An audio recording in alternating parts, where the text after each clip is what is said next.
Well, you're good. Y'all got the pizza, huh? So more in the bag if you want some. It's a little rude, I think. After I'm done. Right? I mean, Jorge ate like a whole pie when he did his interview up there. Yeah, no, those guys are crazy. I'll eat after.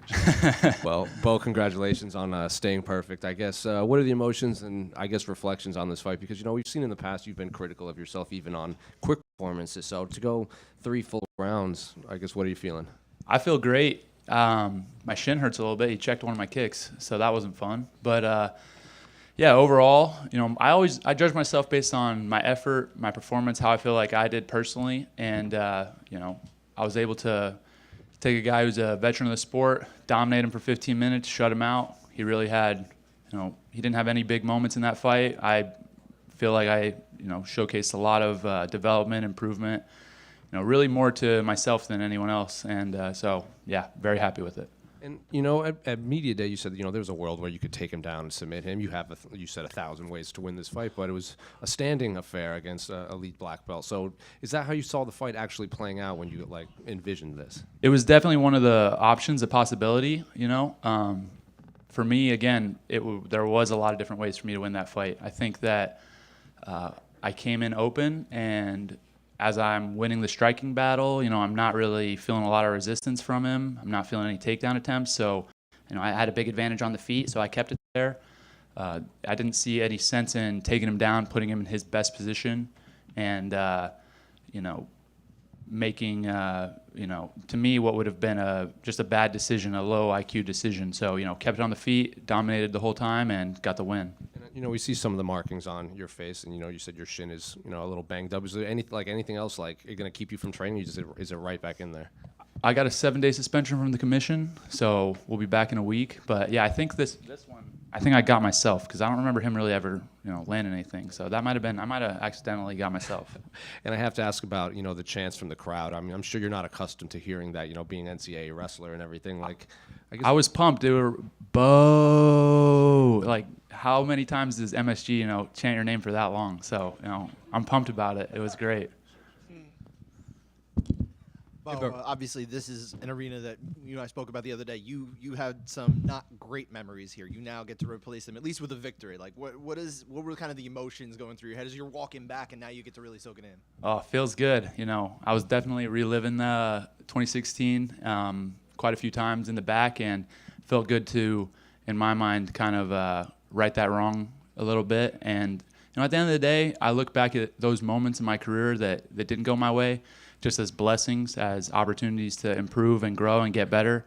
And I think that if you don't choose to humble yourself, then God will humble you, on His terms. And so I just try to stay humble, keep those defeats in my mind, and let them motivate me.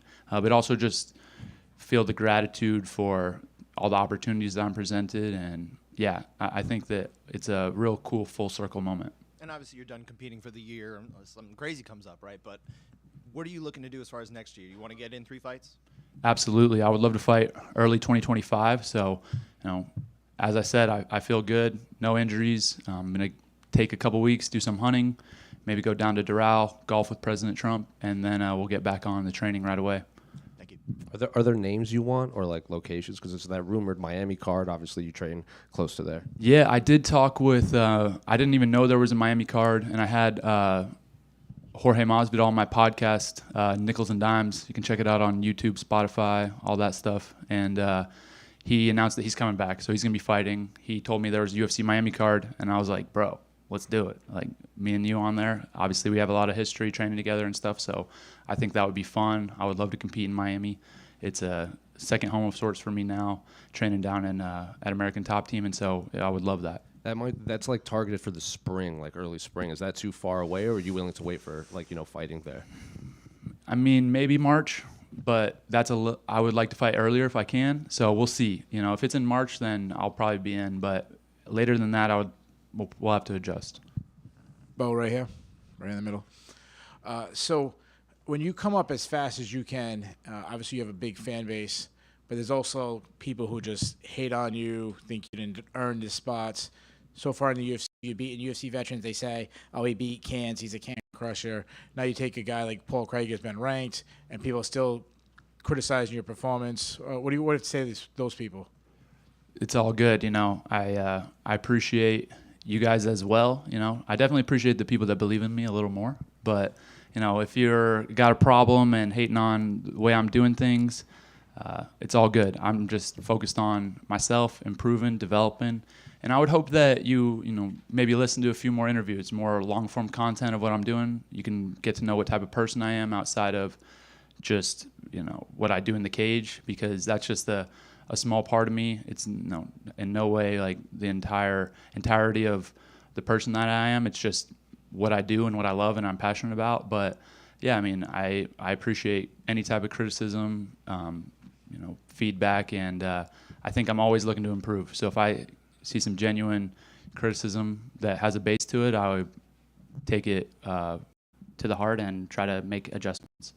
I know you've been outspoken in interviews and stuff, and sometimes people can misinterpret that. Like you said, some people will call you cocky. It's, a lot of times it's self-confidence. I think about the other day, you talking about wrestling Miles Martin here at MSG and talking about the loss.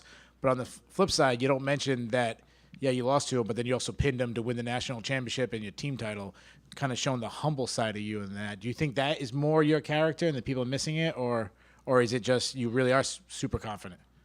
Well, appreciate you bringing that up. That feels good. But I always try to stay grounded. For me, winning and losing is important, but it's not the most important thing. The most important things to me are my faith, my family, my team, my best friends, and the people that I love. And unfortunately, a lot of times in sports, we're just judged on our performances, on our wins and losses, that type of thing. And people are going to have a lot of opinions. But to those people, I would say, I just think that it's important to, if you're going to watch a fighter, cheer for him, boo him, just give them a chance, get to know them, try to figure out what type of person they are. And yeah, I always just try to treat everybody well with respect.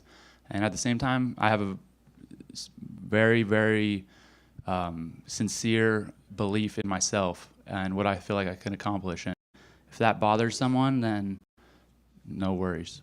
Bo, when you started this thing, did you imagine a world where you would do a fight, go 15 minutes, and not shoot a takedown? Honestly, I don't think I ever imagined that. But it's a really cool thing, and I think it's a great testament to my coaches and my team, all my coaches at American Top Team, Mike Brown, Coach Ton, Coach Barboza, Thiago Alves. These are guys that I'm working with a lot, and Coach Barry Robinson with A Million Styles Boxing.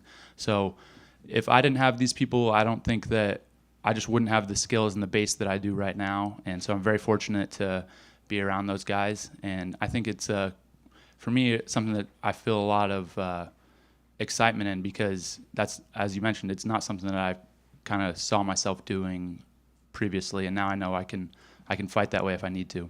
Is there a weird balance to try to figure out, right? Because we see some of these wrestlers historically through the sport who have come in and they've kind of fallen in love with their hands to a degree, and then maybe things get neglected. So how do you, I guess, figure that out going forward?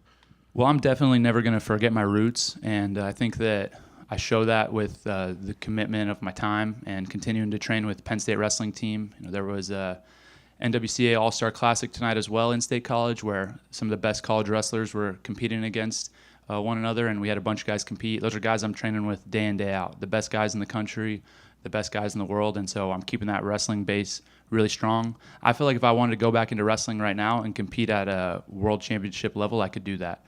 And so it's balancing that with continuing to put time and effort into the striking, the jiu-jitsu, and really it's just my life. I dedicate every single second, all of my energy to being the best fighter I can be. And if I want to go do other things, then my MMA is going to suffer. But I really am just focused on this goal. And so that's how I make the time, and I'm able to manage it all. And speaking of wrestling, I know you said at Media Day you wanted your rematch with Jon Jones. We saw the videos come out like right after that. What do you think? Are you guys 1-1 now? Or? I think we're 1-1. We're going to have to run it back again. I don't know if he called anybody out after this fight, or if he said he's going to, go again. But if he's retired, then maybe we'll do a wrestling match on Fight Pass. So and settle it. He said he's sticking around. Let's go. Just I gotta- love it. Just to go. Get me on every Jon Jones card forever. It's great. Hey, Bo, during your fight, Chris Weidman, who had his fight unfortunately get canceled tonight, tweeted out that he would beat all you guys. Is that of any interest, fighting Chris? No, I love Chris. He's awesome, and he's a great competitor. I was super bummed that he didn't get this fight. Just it's in his home state, and I know the weight cut is not fun. So, yeah, wish him nothing but the best. He's a guy I would love to train with. I would love to get in there, get some sparring rounds. I'm sure I could learn a lot from him. Bo, congrats. How realistic is it for the UFC to go to State College someday? Super realistic, let's do it. Let's do State College, Bryce Jordan Center. The way I see it happening that I think would be the coolest is if we have a, Penn State versus Iowa, Penn State, Ohio State match on Friday, run it right back the next day, Saturday with the UFC, and I guarantee you I myself will sell out 17,000 tickets. I don't even need an undercard anybody else. So, I'll do, that's the type of pull in State College that I have, and yeah, it would be incredible. Bo, your mother was actually a former amateur boxer. I'm wondering, does she encourage you more to strike, or does she like when you wrestle in the fights? Yeah, I'll just clear the air because sometimes things get misconstrued. First off, my mom is like the toughest lady I know. If she was 20 years younger, she'd have been in the UFC, she'd have been a champion for sure. But she started boxing at like 40 and won a bunch of amateur fights, was very tough, but, not like boxed her whole life, that type of thing. And she might still be able to beat me up. I don't know. So I got to be careful with these words. But, yeah, as far as my mom's opinions on my fighting, she loves it. It's really interesting. Most moms probably, cringe at the sight of their sons or daughters stepping in the cage, and my mom is so here for it, which is great for me. I feel very supported. Were you at your mom's matches? I cornered her for one match. Really? What Yeah. was it like? This was crazy. So I've talked about this earlier this week. So basically the way it went, how my mom got into boxing, they did a charity firefighters versus police boxing match, and there was no female firefighters in the town that we were living in at the time. And so somebody knew her, somebody knew somebody, and they kind of were like, oh, well, she'll do it. Like, my mom will do it. They know, like, and my mom was like, I will do it. Let's go. And so she fought a woman police officer, won the fight, and just started liking it. So then she started training a little bit, took an amateur fight, won, and then they kind of set her up to fight this young girl, like 21-year-old prospect, Golden Gloves champion, like 12-0 amateur record. It was like last fight before she was going to win professional. And we went to this Indian casino. It was me, my 3 little sisters, and my mom. And my mom's in like shorts and like a t-shirt basically. And this girl's warming up with her trunks, and she's got 4 cornermen with the water and the Vaseline and all that. My mom gets in there, the girl's bouncing around, and I'm in her corner, right? I'm 12 years old or something.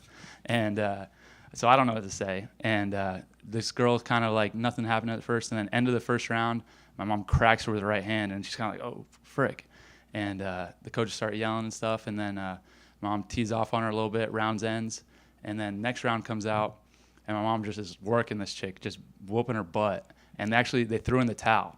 They threw in the towel, quit, and then after that, I think that was my mom's last fight. So she fought a couple amateur fights, did well, and yeah, it was crazy to watch as a young kid for sure, but motivated me a lot. How much did that kind of influence you at all when fighting started to come on the periphery of like maybe what you could do?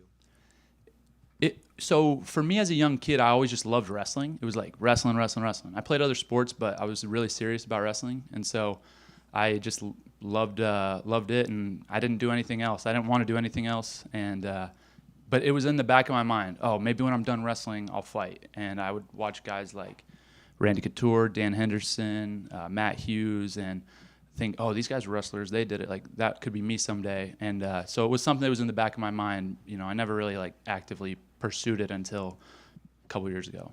I lobbed you a softball. You could have just said, yes, my mom inspired me to become a fighter. All right, my mom, she did inspire me for sure. I was inspired. Hey, bro, a quick question. Congratulations on a great win. I wanted to ask if you have any specific names you want to fight next. And after the fight, you had a small conversation with Donald Trump. What you guys talked about? Yeah, there's not really any specific names that I have. You know, for me, just keep getting better, keep developing, and improve at fighting. And whoever my coaching staff, management team of the UFC decide, then we'll make it work. And yeah, after the fight, you know, I saw President Trump. Obviously, saw him before the fight as well. So showed him my golf swing, asked him how it looked. He said it needs work, and I told him, all right, well, I know you're in Florida in the winter, so I'll see you in Doral. Let's get some rounds. So I'll be down in Florida playing some golf with Mr. President and hopefully improving that swing. Bo right here. I don't think your cardio was much of a question coming into this fight, but you definitely showed you could stay on the feet for 15 minutes with a pretty tricky fighter. Did you prove anything to yourself tonight, or did you just kind of solidify what you already know? Absolutely prove something to myself. I think every time you step in the cage, you have that opportunity, and you know, I can't even say like how happy I am with that performance. You know, despite reactions from whoever, you know, it doesn't really matter to me. I'm psyched, and I beat a guy, a tricky fighter with 18 UFC fights and a ton of experience, and I was able to dominate him, shut him out, and win a decision very easy and barely sweating by the end of it. I could have done another fight, no problem, right after that. Bill, Obviously, you were disappointed that you didn't get that finish, but is it almost better for you that you did go all 15 minutes and kind of just show Yeah. what you're capable of? Definitely. It's way better for me, my development. I mean, if you look at my cage time, what I had before this, I over doubled it, I'm sure. And so, you know, that's something that you really, for me, I've really almost like cornered myself with this reputation of a guy that just finishes everybody, destroys them, because then that's the expectation that's set. But again, my expectation is compete to the best of my ability at 100% effort. That's it. It's not anything to do with the result. Doesn't matter. Decision, submission, knockout. I'm definitely not disappointed with this result. I was way more disappointed with my last fight, and I subbed the guy. So, you know, this fight for me was perfect, picture perfect. Bill, just in general, like, what is it like for you to fight in front of the president? And like, why do you think so many fighters like try to go up to him and talk to him like after fights? He's just the man, you know. Like he just has that crazy aura, and you know, everybody wants to be around him. He's just so charismatic and dynamic. And for me, I'll say the craziest part is it's just becoming normal. It's just becoming like my life, you know. And been able to spend a lot of time with him, which I'm really, really grateful for. Just to I grew up in small town, and to be around somebody like that is just amazing. And so for him to come watch my fight, I was able to see him on his way out as well, talk to him for another second, is just something I'm really, really appreciative of. So you mentioned you want to fight about 3 times in 2025 maybe, which is a big departure from what happened here in 2024. Are there any sort of regrets about maybe not getting as much cage time in 2024, not getting enough fights? How's the motivation suddenly flipped? Is 2 fights to 3 fights that's a big difference? It's a large difference. I guess it's a while between the fights. I guess it's like 30%, right? You know, ish. 33. So, yeah, it's But a decent difference. Yeah, I think for me, I want to fight as much as I can, and with that being said, development takes precedent over the quantity of my fights, right? So, you know, I would rather just continue to get better, improve, and than just get a bunch of fights to get a bunch of fights. And so, you know, my kind of mindset and view of how I want my career to progress, I think is very different and unusual from most fighters and from what the press, the media, the fans see. They're like, all the fighters are, let me get in there, let me bang, bro. Like, I'm about it. I want the number 1 guy. And like, I get that mentality, but that's just not me. I'm development first, improve, get better, and that's just the way it's going to be until my career is over. It doesn't matter if I'm 1-0, 6-0, 26-0. It's going to be that mindset. And there's no argument that in cage fights, the actual fights will aid the development more than just the practice? There absolutely is a lot of merit to that, but I think that it's a balance, right? So, you know, there's some guys that get 5 or 6 fights in a year just to get the checks and get the fights. That's not me. I think that there's going to be times in my career where I can fight 3 or 4 times a year. There's going to be times where I fight 2. Maybe there's a time where I don't fight for a whole year. But it just depends on what's best for me and my development, and that's a conversation between me, my coaching staff, and the people that I trust. And so, yeah, I mean, you look at the beginning of my career, and I had 5 fights in 365 days. And now, this year in 2024, I had 2. So, hopefully next year I'm thinking 3 to 4, but we'll see what makes sense from a development perspective. Thank you, guys.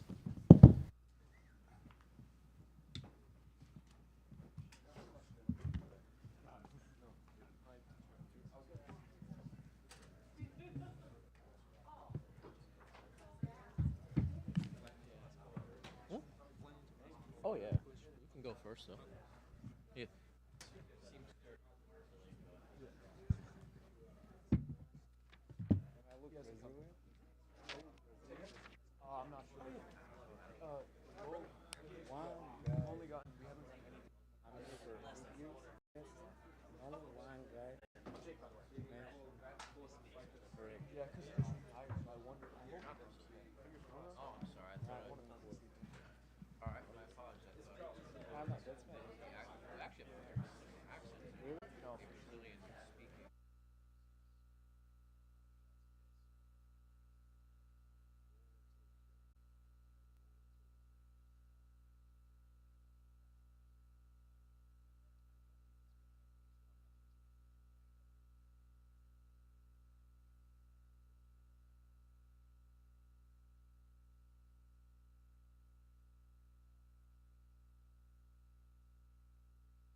What's up, gang?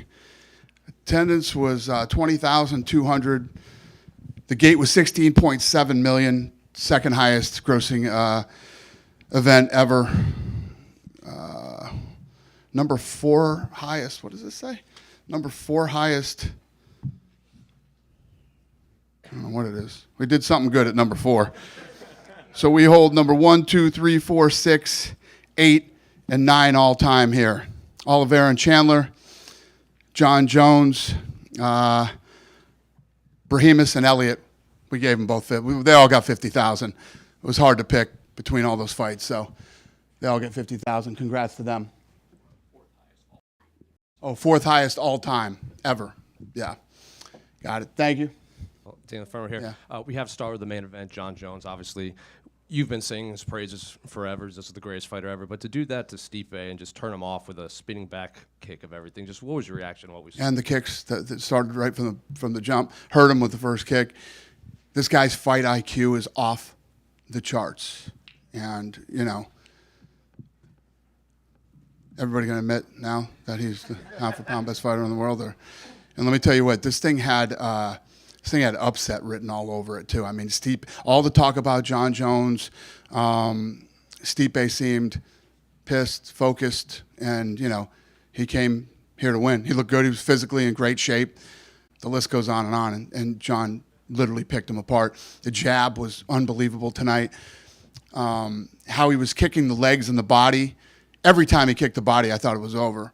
And then he would go for the head kick and slipping punches. I mean, he's going to be 38 years old this summer. He looked incredible. I just don't know how any of you don't see that this guy's the fucking greatest fighter in the history of fucking people fighting. He's 37 going on 38. And again, tonight, he went in and did what he did. He's fucking unbelievable. And as long as he's active, he's the pound-for-pound best fighter in the world. So moving forward, what do you do? Like, as obviously you said, you want him to fight Tom next, and you said that could just be the biggest heavyweight fight of all time. It will be. Yeah. And Jon was on the post-fight thing. He said he wants to be well compensated because he saw what Jake and Mike. He will be. So when do you actually meet with him? Is that a Tuesday conversation, or is it get I back? got Tom waiting outside for me right now, and Jon, you let Jon do Jon. Jon's going to disappear. Not only will you not hear about him or what he's doing, neither will I. And then he will resurface, and he'll call, and we'll get it done. And Stipe he was very blunt. He said he's retiring. He's hanging it up. So I guess what are your thoughts of Stipe's career and what we saw from him in there? Because Daniel said he looked kind of slow, maybe a little sluggish, but he was landing some shots in there. He looked slow after he took the kicks to the body. He looked slow. Listen, don't say Stipe. Stipe was in fucking great shape. He came in and he was here to win, and Jon Jones systematically fucking picked him apart. His fight IQ is off the charts. It is hard talking to people who 99.9% of the media don't know what the fuck they're talking about when it comes to fighting. Amen. Thank you, sir. And what did you make of Stipe's career now that he's officially hung it up? He's had an incredible career, and it doesn't diminish who he was at heavyweight and what he's accomplished here. When you think about Stipe, he's made a lot of money. He's been a firefighter. He'll retire with his pension and all the things. Stipe is going to have a great life. The co-main event, obviously, another fight of the night for Michael Chandler. He was pretty adamant, like beat Charles, go on to fight for the title and everything. Real weird 5th round of, a lot of blows to the back of the head. A lot of your fighters online seemed very confused why the referee wasn't, saying anything about that. Just what did you make of just all the weirdness we saw in that? Yeah, the reffing lately has been weird. The judging has been weird lately, and I don't disagree with you. I saw a fight tonight that should have been stopped earlier, and it's. What do you do with Charles? He's pretty adamant that he wants to be cage side for that Islam and Arman fight whenever that happens. Then we fly him in from Brazil and sit him cage side for that fight. Sure. And just a couple other unrelated to the top 2 fights. The gloves that went back to the old. That's a permanent move? You're just going to shelve the newer one? Yeah, it's a permanent move, but the problem is we don't have enough of the old gloves, so until we can get them all done, yeah, that's it. Are you going to go back to the gold gloves for the No. fight, just black permanently? You know what? there were good intentions with the new gloves. We spent a lot of time, energy, and money on them. There were good intentions. Didn't work out, and it is what it is. Another big win for Jim Miller. He said that he wants to get to 50 total UFC fights and then hard stop on his career, and you can hold him to that, he says. Deal. And just one final one I do have to ask you about. Your friend Mike Tyson tweeted that he almost died over the summer. He said, he had a bunch of blood transfusions, just had to fight to get healthy, and then his performance yesterday against Jake Paul. Just your thoughts on what we saw. Mike Tyson was right, and I was wrong. When you guys know the whole story about Shark Week, and if you don't, I begged him not to do the Roy Jones fight. You're too old. I love you. I don't want to see you take any more punishment. So I set him up on Shark Week. He got paid good money, and he's like, you fucking. So he almost flipped out the last day and was ready to kill everybody on the boat because he had to jump in with all these sharks again in the middle of Florida. And he's like, this fucking asshole says that he cares about me and everything else. I've been fighting since I was 12. And he throws me in the fucking ocean with a bunch of sharks. He was right about that, too. But he basically said, I told him, Mike, you're basically 60 years old. And he's like, you honestly think this fucking kid's going to do anything to me? He's not good. He's not going to fucking knock me out. He's not going to do this. And you saw him. He tripped when he was walking down the thing. He had a hard time walking up the stairs. He had a knee brace on. And Jake Paul couldn't do anything to him. He made a ton of money, and I know people are mad. You stayed home on a Saturday night, but you didn't pay for it. You know what I mean?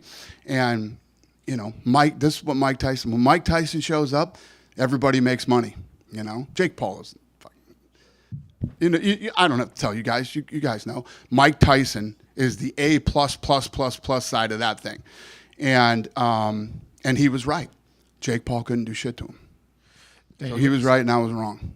When you say the Tom John fight would be the biggest of all time, you're talking even bigger than the Brock Lesnar days at heavyweight as well. Be the biggest heavyweight fight in UFC history by a long shot.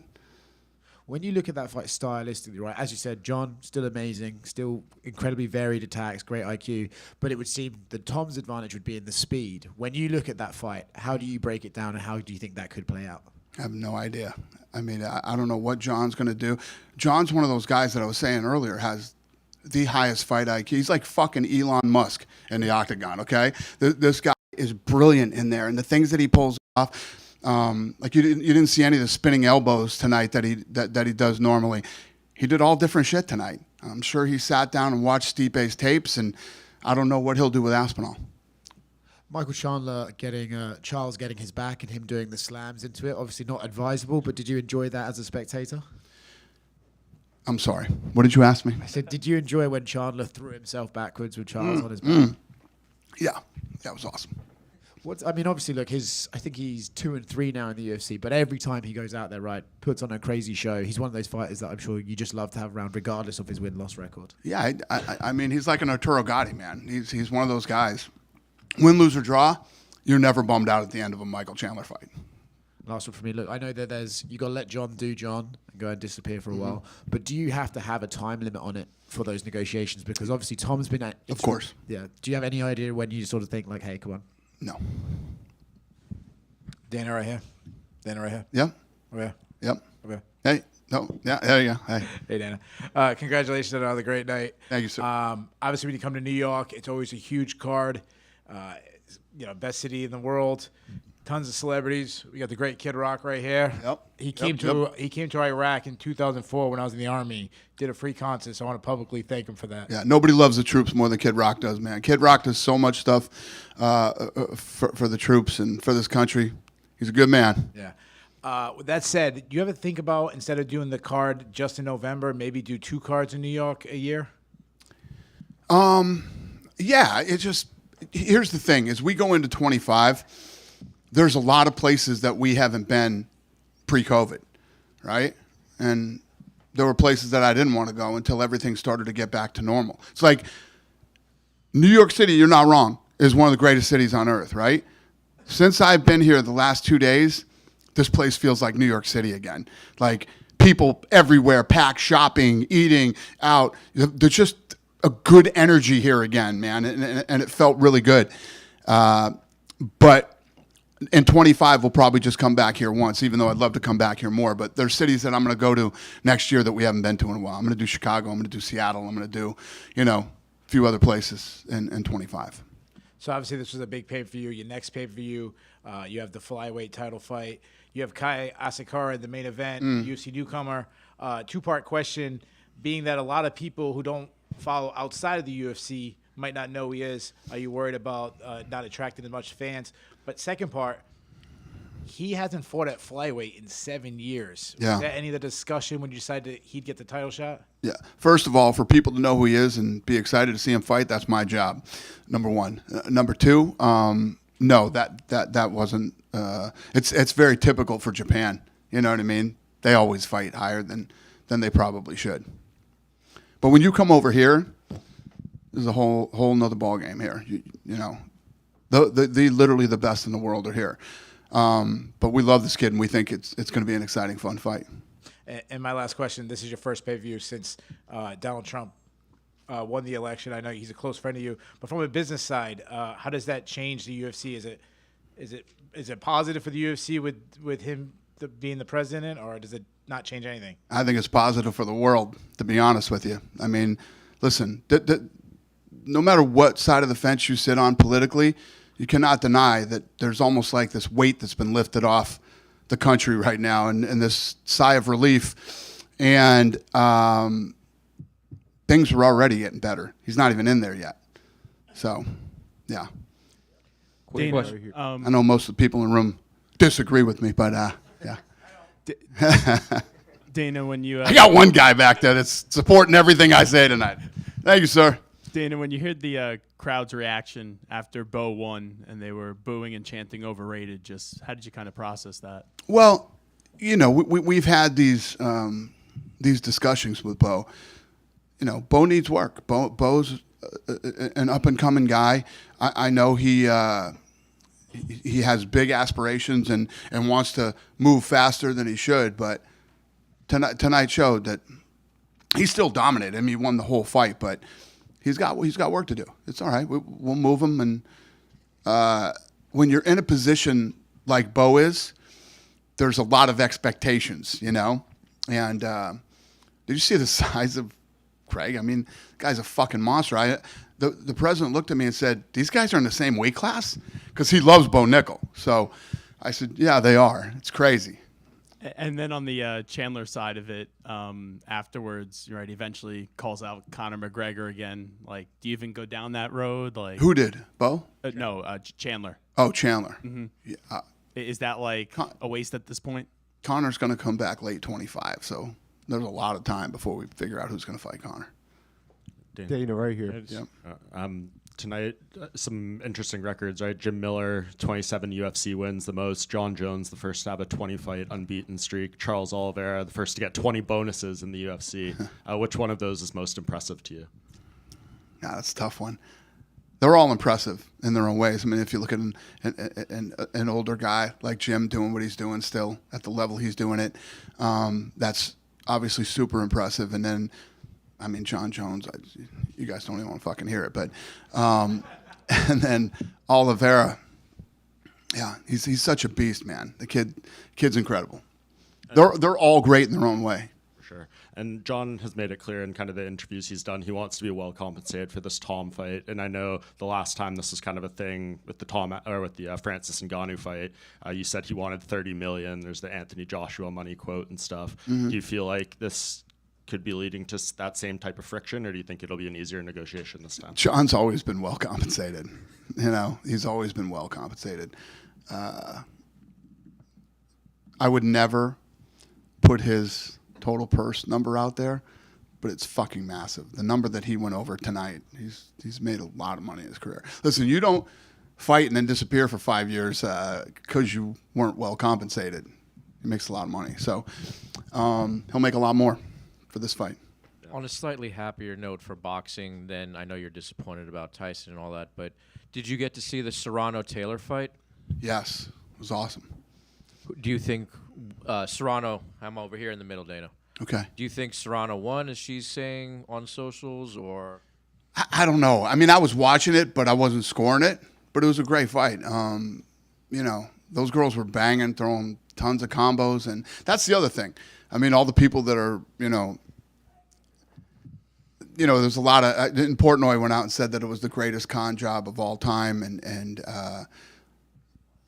I mean, if you didn't think that that's the way the fight, I don't know what people expected. Mike's almost 60 years old. He's Mike Tyson, but he's 60 years old, and he knew that Jake Paul couldn't do anything to him. So you knew what you were going to get when you saw that fight. But you can't be mad. It was fucking free. We all got Netflix anyway, right? And you got to watch the girls fight, and the girls fight was good. I know a lot of people were pissed, and it was a bit of a shit show. But what did you expect? Seriously, when you stayed home and you turned on Netflix that night, we were like, holy fuck, I'm about to see the greatest live sporting event of all time. No, you fucking did not. You got exactly what you thought you were going to get.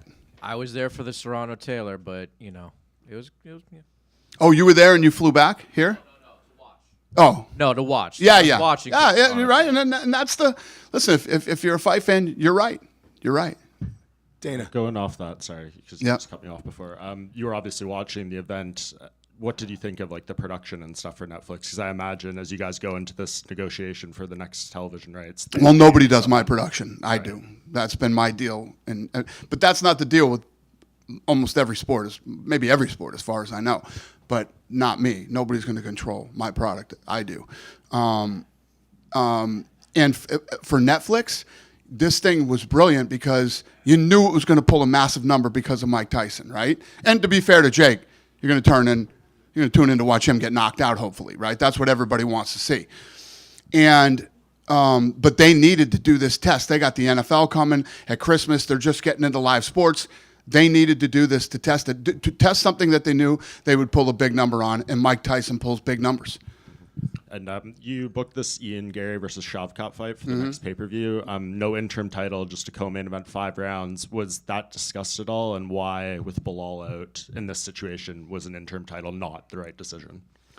Yeah, because we know when Bilal's coming back. He's not going to be out that long. So it's a number 1 contender fight. You do 5 rounds, which is great for both of those guys to get 5 rounds under the belt before they fight Bilal. And when do you ever have a fight, especially in MMA, we have 2 undefeated guys. You got an 18-0 with a 100% finish rate and a 15-0. 2 of the best young up-and-coming prospects in the division to face off to see who's the number 1 contender. Shavkat tweeted out that he was really disappointed in the division. He said basically everyone ranked above Ian turned the fight down. Was it difficult to get the fight made? No, not at all. Listen, all these guys get disappointed about. I mean, you want to talk about disappointment? Chris Weidman's probably the most disappointed dude on the planet right now. That's the sport, and it happens. Yeah, and you announced the Q1 schedule tonight. That came out, and you're going to the Intuit Dome in LA in January. Why go there instead of Staples Center? What's appealing about that? It's new. I like new arenas, new technology, and this place is supposed to be badass. So I'm looking forward to checking it out. Dana, I can't wait. Congrats on tonight. Thank you, sir. You've turned the UFC into this global entity, powerful. You mentioned that. I think for boxing fans, it was frustrating last night. So often in our lives, when boxing's had big moments, they've stumbled. That's kind of where the UFC flourishes. Is that still an option for you to revamp the boxing world, or is that just too complicated a task? No, it's the question. It's the question to ask. We're going to find out. I'm interested, and we're trying to hammer something out right now. If it gets done, it'll probably be done around February, and then we'll find out. It needs to be ripped right down to the ground and rebuilt. When we started this company, we had 13 contracts. Nobody knew anybody. We weren't on television. We had a DirecTV deal where we did fucking 2,500 buys every time we did a show. And we literally built it from the ground up. That's how you do it. I don't know if there's ever been a sporting, a business, or anything in the history of the world that has brought in trillions of dollars, trillions in revenue. And at the end of the day, there's nothing left. There's nothing there. It's, so that's the plan. Yeah, just two more in the front right here. The odds for Tom and Jon were, the early odds are just released. Tom is a minus 135 to Jon being a plus 115. I'm curious what you make of those odds. It's awesome. I love it. I love it. Just one other last one that I remembered. It was announced Nick Diaz is probably out of his fight against Vicente Luque. Does that have anything to do with that video of Nick that came out? That Nick's out of the fight? Yeah, that's been reported. Shit, I didn't even know that. Nick out of the fight? Okay. Well, have you been made aware of that video of Nick going around social media? I've seen a lot of videos of Nick. Okay. And Nate.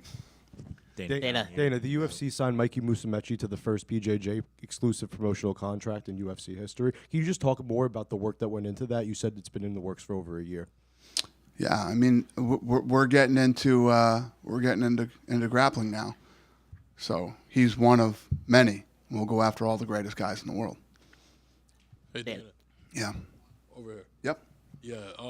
Congrats on the night, on a phenomenal night. Thank you, sir. Wanted to ask you, were there any upcoming fighters or, a couple guys on the undercard you're actually excited about potential matchups happening later? And also, just to emphasize the impact of tonight, with the past presidential election and everything going on the grandest stage possibly in the country, just the overall energy and everything tonight. Yeah, I mean, we always, all the guys that are on the undercards are usually guys that we, have high hopes for and that, we're looking to build. I don't really understand your question about the election, but yeah, like I said earlier, I mean, I can feel the difference. When I go into places like New York that's normally crazy blue and people are running up to me and thanking me and saying, and New York has a completely different vibe this time than the last, several times that I've been here. It feels like New York again. It does. One down, one to go. LA. Let's get LA back. Dana, just in general, why do you think your fighters kind of relate well to Trump? Because, back to back, it was Bo, then Chandler, then John. Why do you think they relate to the president? Well, if you saw the election, the entire country relates with Trump right now. Won all the swing states. The only states she won were the ones that you didn't need ID to vote in. It would have been interesting if you needed ID, how that would have played out too. I think that the whole country, it feels like somebody hit the reset button. Everything feels, and however this election went, everybody was hoping it was a blowout. Either way, so there would be no more bullshit. And what I think everybody's tired of the bullshit, man. We're all tired. We all just want to live our lives and run our businesses and raise our families and do all that shit. And hopefully this stuff will all simmer down in the next 4 years. I was asking that because, when you had the speech when he got elected, you think, Bust with the Boys, all the podcasters. So it seems like a lot of young men, relate well to Trump. So it's just how the fighters kind of relate to him tonight. So I've had this philosophy for the last 5 years that traditional media is dead, and it doesn't hold the influence that it used to hold. The two most hated people in this world right now are the media and the politicians. Nobody trusts them, and nobody believes them. And the true influence right now is with these kids that are on the internet, and they're called influencers. So I've been creating relationships with these people over the last, like I said, 4 or 5 years. And this election was won on the internet. Dana. The way Power Slap was built is the way this election was won. And the Hispanic vote was incredibly powerful. The male black vote and the youth all came out. So, Dana, yeah. You've worked with Jon Jones for 16 years. You've seen him go through ups and downs, in and outside of the cage. Outside of his fighting career, what do you think's your most impactful moment you've had with Jon? Outside of what? His fighting career? Yep, outside of the cage. As friends. Me and Jon Jones never got along outside of the cage. We've had a horrendous relationship for 16 years. Not 16, call it 10, 12. Well, I'm sure he's happy that you're claiming him as a pound-for-pound number one. Because it's a fact. We don't have to like each other. We don't have to whatever. I'm not saying we don't have that kind of relationship anymore, but I don't have to like him to realize who he is and what he's capable of and see the brilliance. He is the best to ever fight in a fucking fight, period. Ever. I agree. And Unless, like, maybe in the Roman days. I don't know fucking anybody that fought back then. But since people have been fucking documenting fighting, he's the best ever. And one last question from me. Venom has come out with a lot of custom shorts this year. 4 fighters on today's card had them. Which ones are your favorite of this year? I don't even know anything about any of them. All good? That is way out of my fucking wheelhouse. Right back here. Yeah. You've hit 100 shows in the Apex. This year, 17 out of 28 UFC fight nights will have taken place inside the Apex. With every other sport back to pre-pandemic operations, do you plan on getting on the road more than 50% of the shows this year? Yeah. I'm the one that got all the sports back on the road. That you did. Yeah. And Yeah. I've wondered why we're still at the Apex. Because you know what? I had a problem going to a lot of places at one point. I said, you know where I'm going to go? I'm going to go to places where it's easy to run my business and we're not going to have to deal with any bullshit. So, you know, we you know where we've been, the usual suspects. Celebrated, not tolerated. So we're going to start hitting a lot of those places this year, and yes, sir, we will travel fight nights more too. Sounds good. Thank you. Dana, over here. Yeah. Dana. Yeah. Here. Over Dana. here. Yeah. Here. Okay. Yeah. Yeah. Coming to this room, a guy told me he have a cancer and 1 month to live, but that he was happy to have seen a UFC event. How do you feel providing this kind of emotion for people? Help me. He said there was some. I believe he said there was someone he met that was dying from cancer, but What was it? he said, I believe. Correct me if I'm wrong. He met a fan that was dying from cancer, and he was happy that he was able to see. That's it. Event. Yeah. Do we have a translator here? Oh, Jon Jones kid. The guy with Jon Jones? No. Just a guy in this Madison Square Garden have a cancer and told me. And Yeah, he no, was listen, happy to see. So we've had so much of that. So behind the scenes, like, people will reach out all the time that are dying of cancer and all these different things, and we always bring people in to experience it. And how does it make me feel? Incredible that people who are dying want to come here and see an event. You know what I mean? He was very happy in here. Makes me happy. Yes, sir. Dana. Yeah. You say that Jon and Tom has the potential to be the biggest heavyweight fight of all time. Is that a fight that you think you could go against your normal rules and go for a stadium? It doesn't have the potential to. It's going to be. It's going to be the biggest heavyweight fight ever. It'll probably be the biggest fight we've ever done. And I hate stadiums, man. I hate them. I like arenas. It's just such a better vibe. People can see better. You know, probably not. And that fight will obviously take place in the USA. We don't know. We're talking about. We were literally talking about a lot of different options tonight before we came in here. So England's a potential. Could be anywhere. Could literally be anywhere. Thank you. Yep. And over here, just quickly, you know, obviously you don't make the fights on the night, but I'd imagine But if Chandler had beaten Oliveira, it would have been, well, Oliveira's obviously gonna move on and be fighting up the division. Does the result almost kind of help him in getting that McGregor fight back on track a little bit, the fact that it didn't go his way tonight? I don't know. I mean, anything's possible. Listen, like I said, he's like Arturo Gatti. You know what I mean? People want to see him fight, win, lose, or draw. He's always exciting. He's always fun. I mean, the last round of that fight, he kept getting taken down, get on his back. So when he got on his back at the end, he just stood up and started slamming him. The kid always tries to win. He always comes to fight. And Michael Chandler's always going to have a home here. I mean, until he decides to retire, Michael Chandler isn't going anywhere. Will he fight Conor? I don't know. With regards, Conor, you mentioned on the Jim Rome show and again today that it's going to be the end of next year, which will bring him over 4 years out of the octagon. But I spoke to him a couple of weeks ago, and he seemed more like he was maybe going to fight on February 1st. Where's the disconnect there? Who felt like that? Conor. Conor? And disconnect? And me? And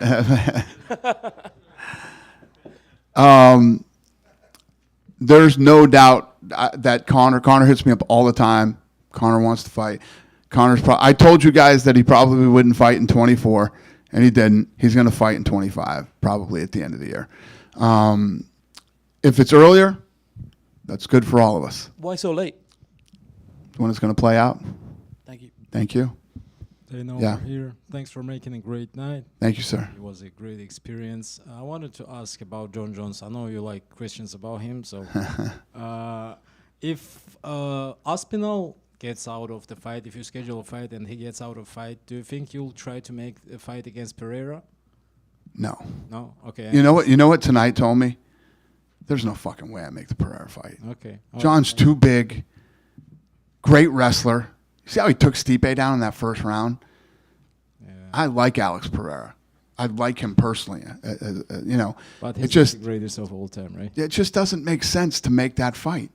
If they both want it bad enough and they're both fucking hounding me or something, maybe I would do it. It's just Alex Pereira is killing it. Look at his age and what he's doing right now. What's the reason to go up and fight a guy that's so much bigger than you and such a good wrestler?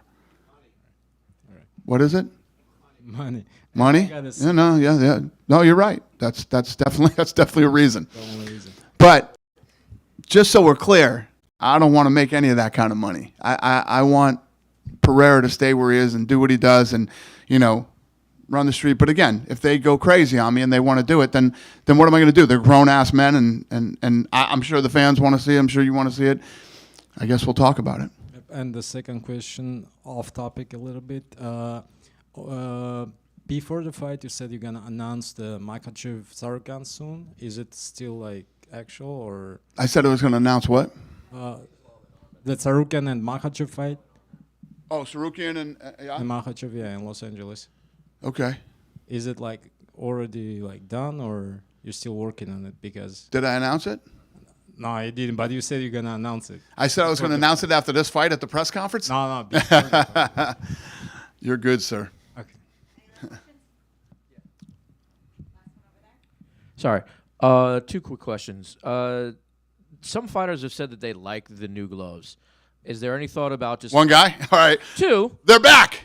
No, just saying let the fighters choose. Is that a? I know you said you're waiting to get more gloves in, but if any fighters still want to use the new gloves, two guys said that their hands felt really good after the fight. It gave better protection.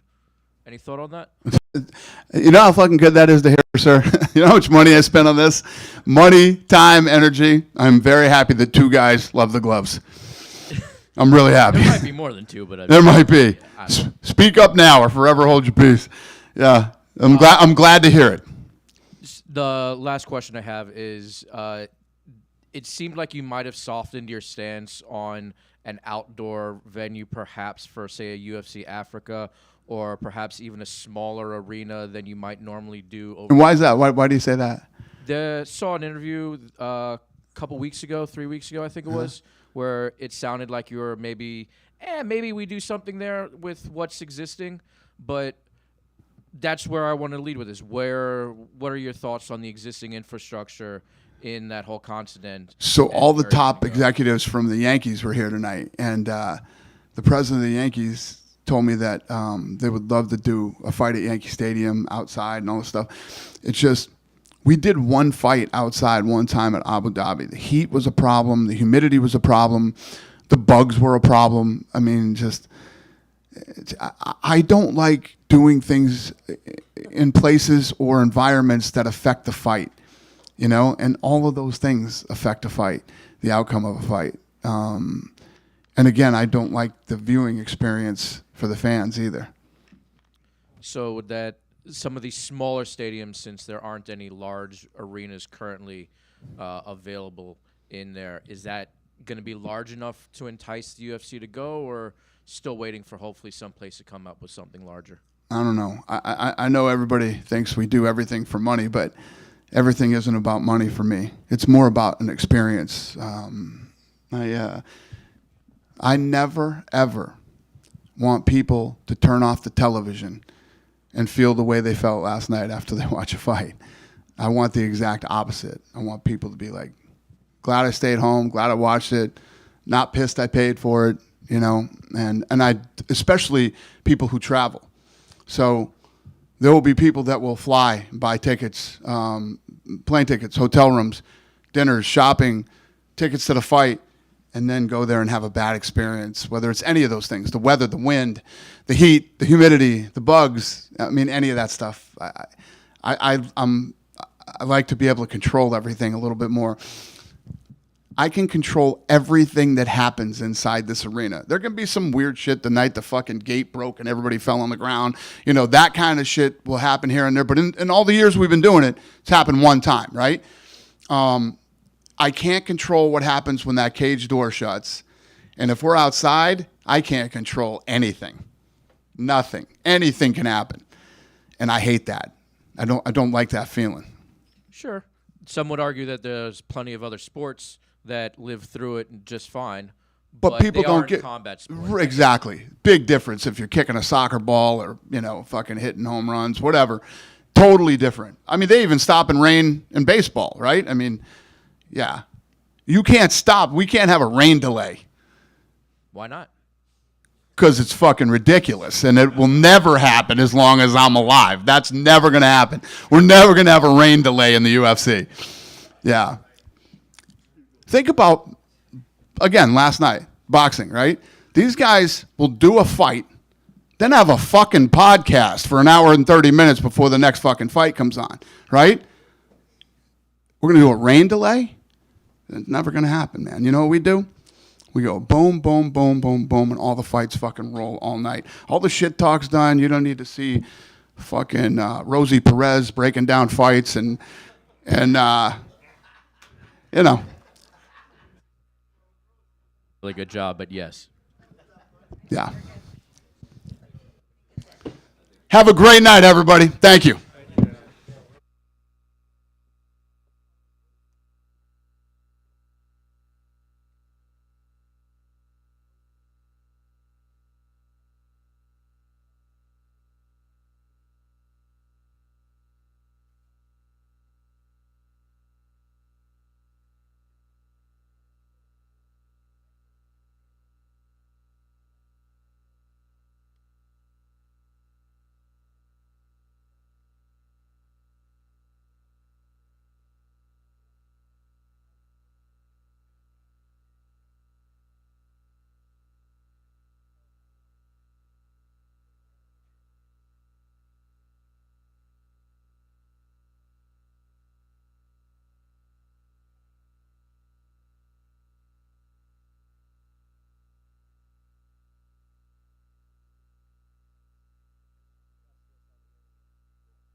Think about Jon Jones.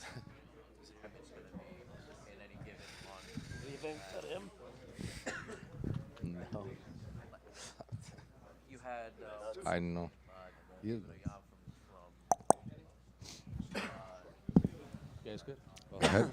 Charles Fern right here. Obviously, congratulations on your second win now against Michael Chandler. Obviously, you know, when you sign a contract to fight someone like Mike, you know what you're going to be in for, a hard night. But I'm curious, I guess, is that what you expected in there for Mike to go all 5 rounds, considering what you did to him the first time?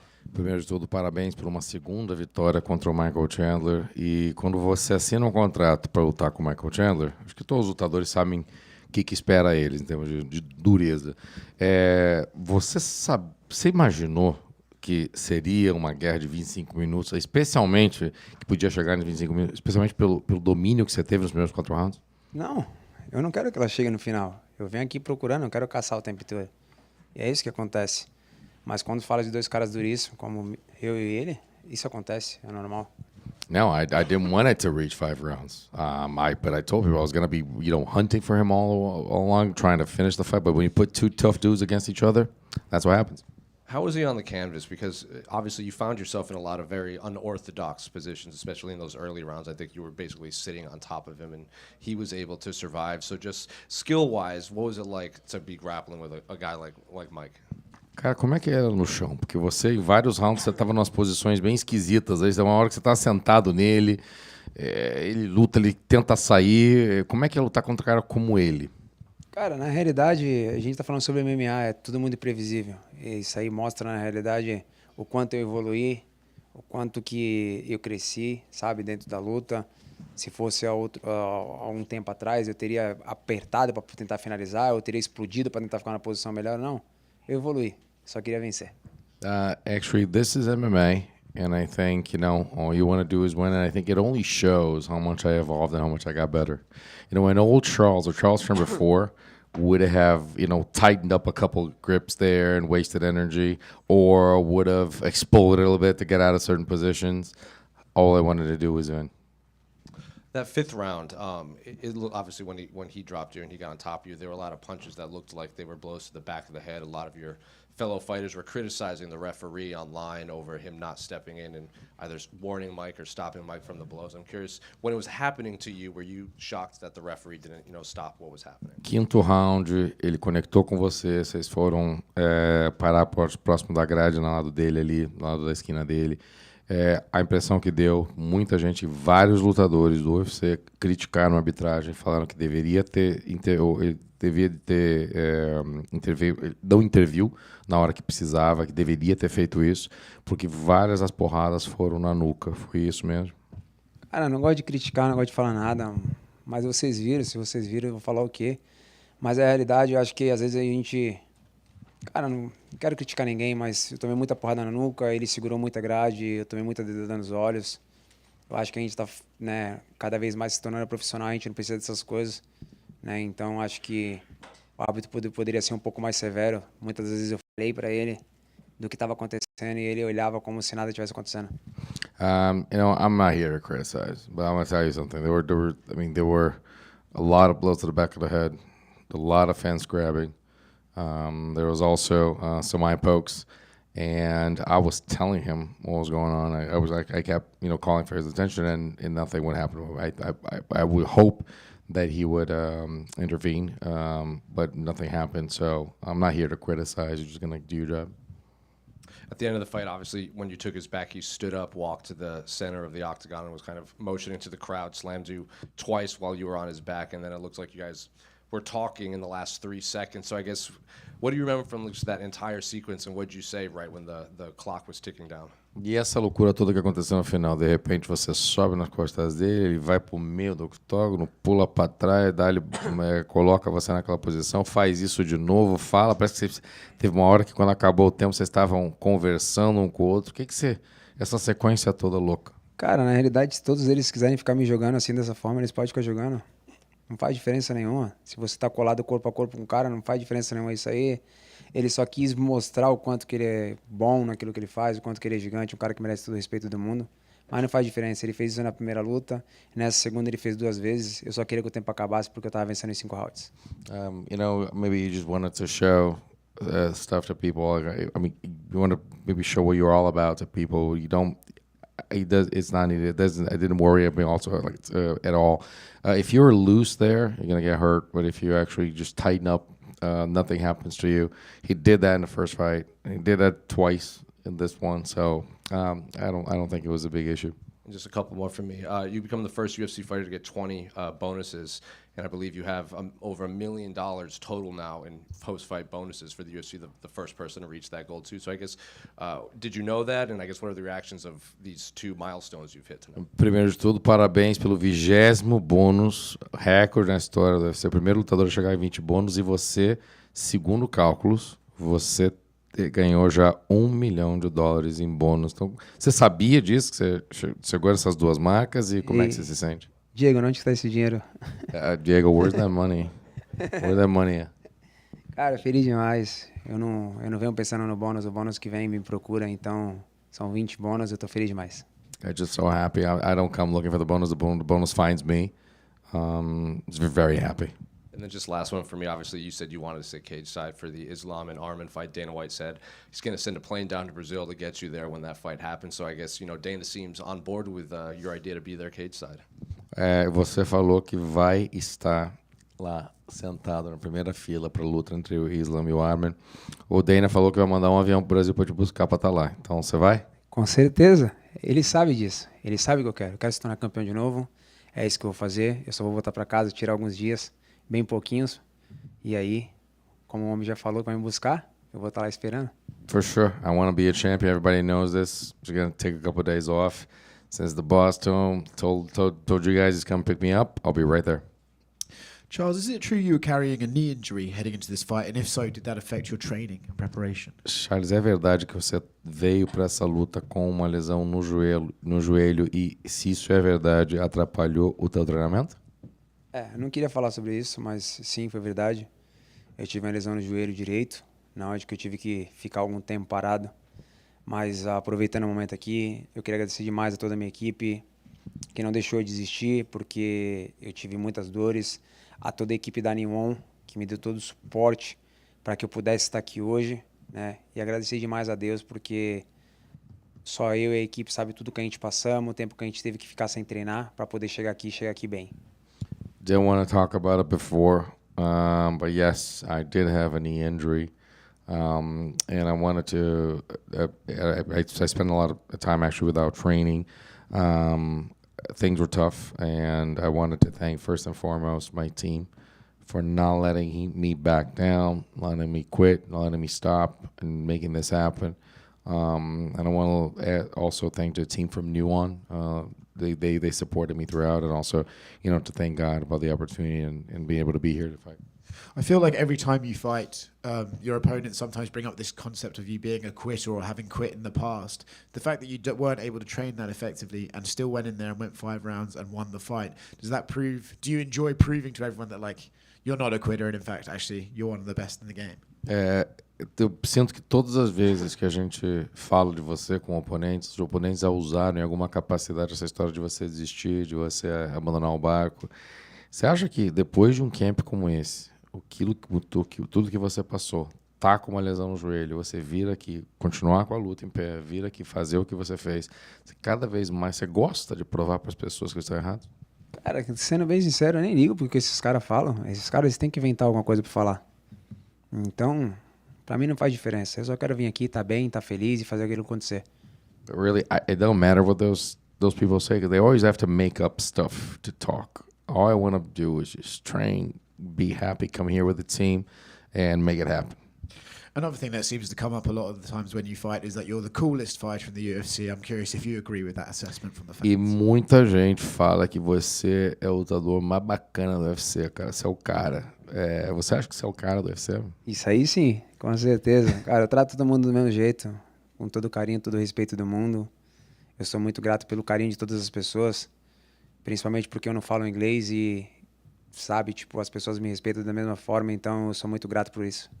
Yeah, that I feel that too. Yes, listen, I'm so grateful for the love of the people, for the fact that they respect me so much. I mean, I don't speak the language, and people still respect me for everything that I am. So I'm very grateful for that.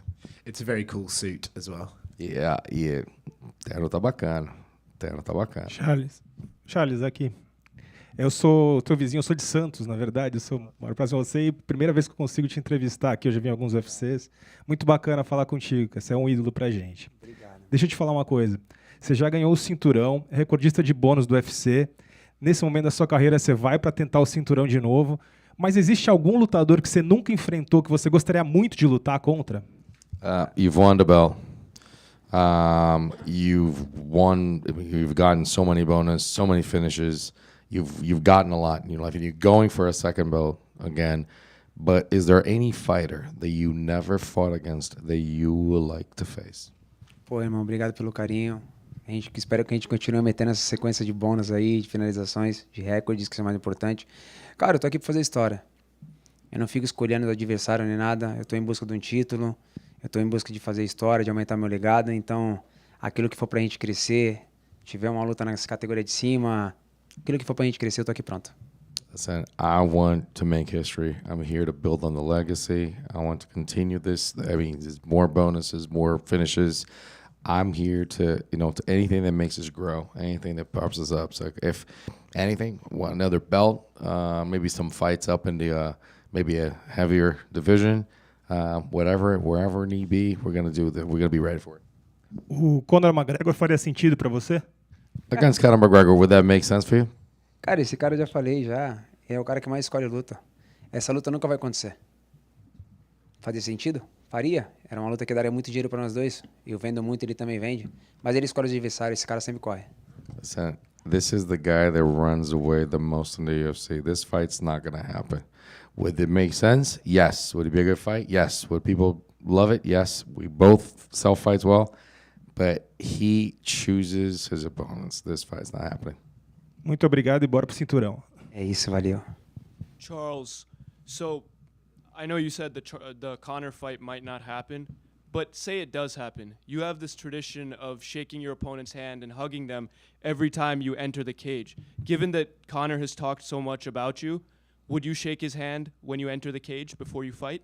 Você falou que essa luta não vai acontecer, mas se ela acontecer, você é um cara que tem um hábito muito respeitoso de falar, não só hoje, inclusive você foi lá no Chandler, você vai na equipe, você vai no lutador, você cumprimenta eles, você mostra respeito, pelo fato, por tudo aquilo que o Conor fala e já falou de você. Você faria isso com a luta com o Conor? Com certeza. O que ele fala pra mim não faz diferença. A minha pessoa não vai mudar. Eu vou lá, se ele não quiser me cumprimentar, é com ele mesmo, mas da minha parte eu faço. For sure, it doesn't change who I am. I'm going to go out there. I will go up to him. If he doesn't want to shake hands with me, that's no problem. But I will continue to do it. Charles, this is actually over your 30th fight in the UFC, but it's only the first time that you've been past round 3. How did it feel to finally hit those championship rounds and get to experience what those feel like? Como a gente já falou, 46ª luta no UFC, né? Quer dizer, 30ª no UFC, 46ª profissional. Você nunca foi pro quarto, pro quinto round. Como é que foi isso? 25 minutos. Como é que foi diferente? Como é que foi? Eu não sei, eu nunca cheguei pela primeira vez. Mas foi bom, isso aí mostrou, mesmo com a lesão, mostrou o quanto que a gente é gigante, o quanto que Deus é bom com a gente, porque a gente vencemos todos os rounds e contundente, então foi muito bom. Eu não quero chegar, na minha próxima luta eu não quero deixar de novo. Mas faz parte. I don't know what that's all about, man. I've never been. It's news to me. It's different. Think about this. It was good because even with the injury, with all the situations, with a tough fight, I'll never want to be in the 5th round. I wanted to get to that point. I wanted to finish as possible. I may have seen a 12-6 elbow or two in there. Were you happy to finally be able to use those after so long in your career? Eu acho que eu vi uma cotovelada daquela que agora pode. Você ficou feliz de poder usar? Cara, eu não gosto muito desse cotovelo, mas é bom, né? Caiu bem pertinho da grade, escutei o Diego falar assim, você pode bater de tudo que é jeito de cotovelo, então eu tava só aproveitando o momento. Listen, I don't like to use those, but if the moment calls for it, I was actually on top of it at one point. Diego yelled and said, "Listen, you can use all kinds of elbows now." So if the moment is there, we took advantage of it. Charles, it was a great performance tonight. Congratulations on another win. Probably the next title fight in lightweight will be between Islam and Arman. You fought them both. What rematch you want more in a title fight? Against Arman or Islam? Primeiramente, parabéns pela vitória. A gente sabe que provavelmente também a luta vai ser anunciada entre o Islam e o Arman pelo título. Contra qual dos dois você gostaria de lutar mais? Islam ou Arman? Na realidade, eu não estou atrás de nenhum dos dois. Eu estou atrás do cinturão. Aquele que tiver com o cinturão é aquele que a gente vai lutar. I'm not looking for any of them. I'm looking for that belt. Whoever's got that belt, that's what I want.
My stylist made me wear those goofy ass sunglasses. They work. They work. Yeah, you feeling it? I roll with it. All right, cool. Well, John, congratulations on a successful title defense at heavyweight. So I guess, like you talked at Media Day, fighting in Madison Square Garden was important to you, fighting in New York, fighting Stipe. So now that you got through it in such impressive fashion, I guess, what are the emotions now? I feel really, really great. I haven't watched the fight yet, but based on my team's reactions, they said, John, you performed great. Being out there, you want things to go perfect, and nothing ever goes perfect in the cage. You're not going to land every shot. You're going to get hit. But I feel really good. I just can't wait to watch it. Yeah. It's hard to say what my reaction is. I've won a lot of world championships, so it's a very familiar feeling. But I am very, very grateful. I'm so grateful. You said not everything goes perfect in there, so I guess relative to what the game plan you guys put together and how it played out, is that relatively how you saw it? Like the trip at the beginning, the elbows, the 12-6 we saw in there? Yeah. The coaches definitely wanted me to find that 12-6 elbow. I wish I could have landed more legit. Steve did a really good job with his defense and the bottom. The trip was completely unexpected. It was a takedown that just kind of came to me in the moment. And I was grateful to have been able to pull that off. One thing that I'm really excited about was that spinning back kick. Yeah. That was the one thing I'm really excited about. I have amazing coaches. I have Brandon Gibson, Greg Jackson, Coach Alex, Coach Aaron. I'm just naming some of my striking coaches right now. But I really want to give a shout out to my Taekwondo coach, a guy named Paige Bates from Albuquerque, New Mexico. His family owns Bates Taekwondo in Albuquerque, New Mexico. We started about 6 months ago. We started doing the spinning back kick. He would come over my house 3 days a week, and I've worked that same kick from both stances 3 hours a week for several months. And Bruce Lee says that he doesn't fear the man that knows 10,000 kicks, but the man who has worked one kick 10,000 times. And I put a lot of work in with that spinning back kick, and it's getting faster and more unpredictable. There's really no tell when it's coming, and it's a devastating shot. I didn't hit Stipe's liver. I hit him on the opposite side, but it sends shockwaves to a person's body. It can break a rib. It's just a really powerful shot. So I'm really proud of landing that shot after so many hours of working it. Shout out to you, Paige. And then throughout the fight, especially at the beginning, it looked like that jab was really frustrating him. And then the kicks to the body, just by the time you finished it, it looked like it had taken so he was getting slower and slower and slower. Was that just the plan to just methodically break him down until he just can't really out of his element? Yeah, my goal was to I really wanted to Stipe. He beat Daniel Cormier with that left hook to the liver. He did it over and over again. And I really wanted to hit him with that same shot. But once I felt his punching power, I didn't want to lean to the right. My left. I didn't want to be by his right side at all, because catching one of his straight rights could end your night. And so instead of working that left hook to the body like we had planned, I worked teeping to the body and the spinning kicks and jabbing to the body, and it worked out great. I watched his DC fight, and we noticed that Stipe can take punishment. He's a nightmare. He's a nightmare. You can hit him and hit him and hit him, and he shows no emotion. And I think that's why he's a 6-time world champion. But yeah, we put him down, and I'm grateful. He announced he was retiring. He said, "I'm retiring. I'm hanging him up." Did you get a chance to talk to him after the fight? No, I didn't get a chance to talk to him. I spoke to every one of his coaches at different times, some on Octagon and some backstage, and they're all very respectful men. Again, you can see why Stipe is such a long-time champion. He has a really solid group of men around him. And then Dana was in here, and you said if the Tom fight, you want to be well compensated. Dana said his quote was, "He will be, but he knows you're going to disappear. He probably won't hear from you. We won't hear from you. And then when you want to talk, you'll quote emerge and talk with Dana and Hunter." So I guess what is your plan moving forward for the next few weeks? I'm not really worried about the Tom fight. I'm really worried about the Pereira fight. That's what I want to do.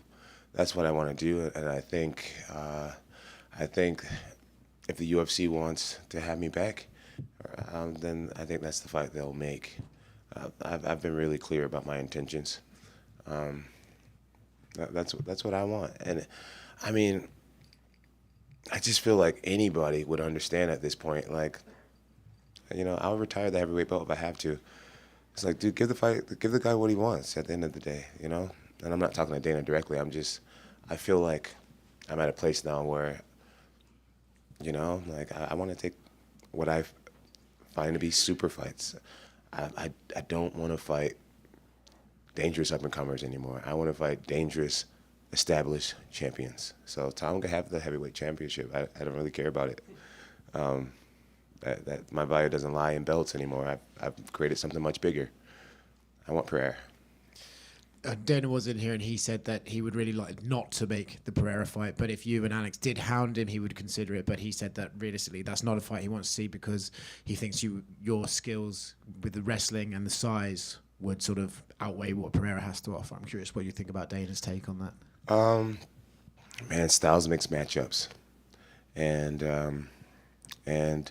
I'm sure Pereira's knocked out many heavyweights in his day. I mean, he has a knockout power that transcends, like, it's bigger than weight. Pereira's special. And for me, it'd just be worth my while fighting against Pereira. People can call me a duck and a chicken. I'm going to go home and cash a massive check. And so the duck and chicken thing is kind of funny. Yeah, that's kind of what I want. And if it doesn't align up, then professing my love for Jesus in front of everybody tonight, and telling the world how proud I am to be an American champion, and fighting in front of my president, man, if that was my last fight ever, then I'm cool with that. That was the way to do it. I did the Donald Trump. That was the way to do it, man. So I think one of the really good things about negotiating is being willing to walk away from a deal. And that's the deal that I want. And if that's not what the fans want, then I guess I'll say sayonara. You mentioned about sometimes you would hit Stipe and he'd show no reaction. In the first round, I actually couldn't believe he showed no reaction to the elbows or the fact that he wasn't cut. When you were landing those elbows, were you a little bit surprised? Like, what is this guy actually made of here? It was weird, bro. Standing in front of him, his head seemed massive. Like, seriously, like, and I'm not trying to insult him. His head seemed massive. It was like a video game character. I'm like, I've never seen anything like this, I had to get past that. I'm like, what is this? And then when I would hit him, it just seemed like he didn't feel a doggone thing. He just showed no reaction. I think a lot of fighters would have quit getting that level of ground and pound, but he has this ability to just take shots. And I started to know as the time was going on that his body was going to be the only way to victory. And I started to really look for the body shots. Two more quick ones from me. Obviously you mentioned about the disrespect Stipe has shown you, and you mentioned the clip of him talking about your children. There's been a clip going around online of him on a podcast, I think, with Rampage Jackson. Was that the clip you were referring to? No. It was him in his living room, and I don't remember exactly how it was said, but pretty much what he was saying was, when my kids look back on me and my past, at least my kids will never think that I'm an asshole. And the MMA fan base, they're good. I know they find it. And I wouldn't make that up. And even if I did make it up, it's the fight business. If I need to hype myself up, I'll hype myself up. But the truth is, he did say it. He did call me a bitch. And tonight I made him pay for it.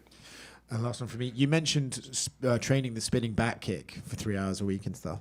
Did you do that because you thought, this will work on Stipe, or did you just fancy adding something cool to your arsenal and wanted to work on it? I realized that I did the spinning back kick pretty naturally from the southpaw stance. And I can't call it naturally. I spent many years working with Brandon Gibson on that move. But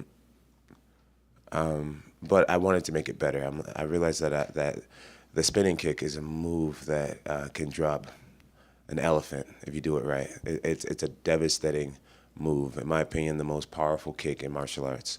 And we've all seen me fight for a while now. I don't really have one punch knockout power. So my mind was, John, why not develop a technique that could stop any man?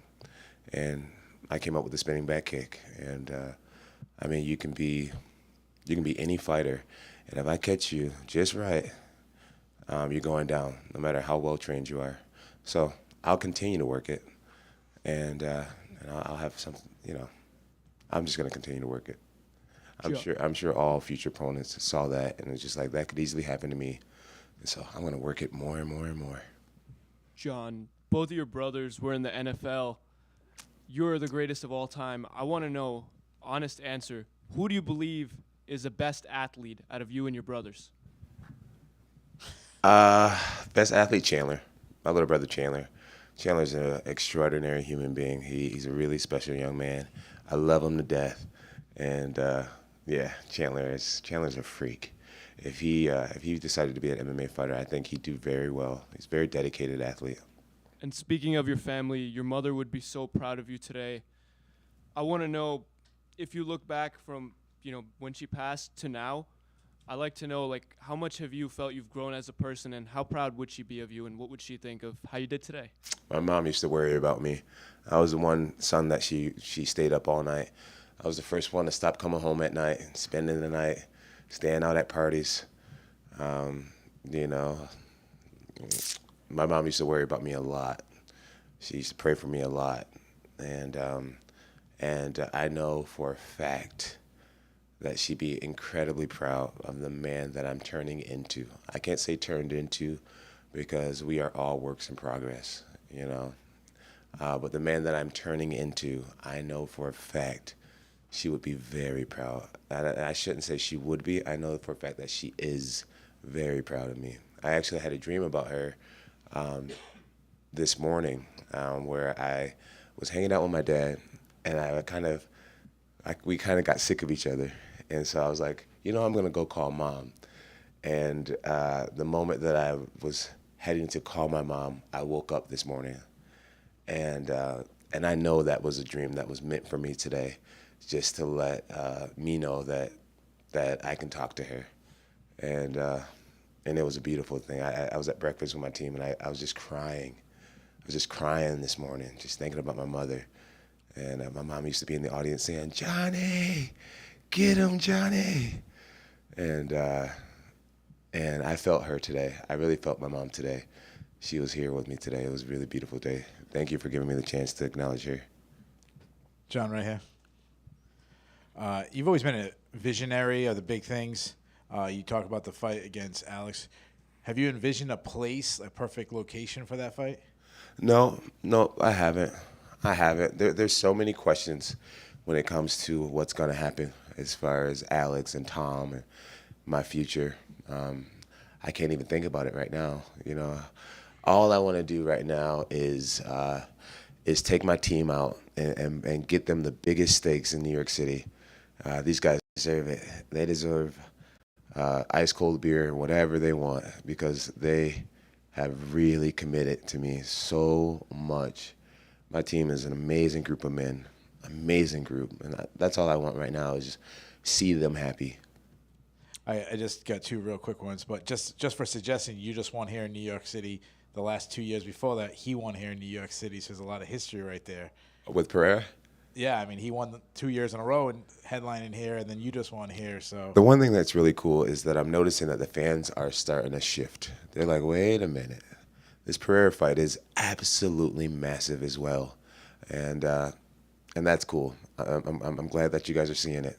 So two quick ones. You talked about your team. You kind of amassed this dream team for this camp. One of the guys that was in your team was Gable Steveson.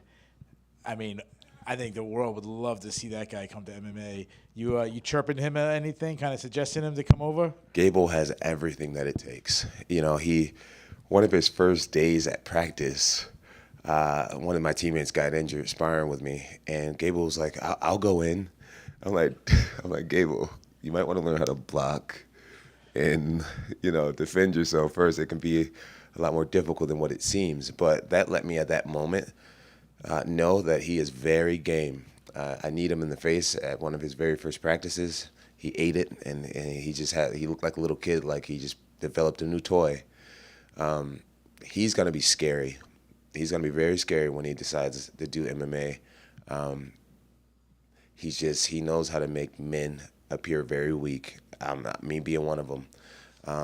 And when he learns how to box and learns a little about jiu-jitsu, it's not a matter of if he'll become a UFC champion, it's when he'll be a UFC champion. And whether he trains in Albuquerque with our family or he finds a different team, whoever has him are going to be really blessed to have him. He's an asset. So my last question, obviously in media days, there's a lot of sound bites is what everyone likes hearing. The big sound bite this week was you saying you wouldn't want to do business with Tom Aspinall. You said he's an asshole. A lot of people in the media kind of laughed about that, and even the U.S. broadcast are saying, like, what is he talking about? Tom Aspinall's the nicest guy on the planet. He never disrespects John. He says nice things about John. There's a lot of people. So what specifically has he said or done to make him an asshole? There's just a lot of people on his nuts right now. And But what has he done, though? Coming up with Jon Jones T-shirts, buying a little duck, and just the little shit that he does.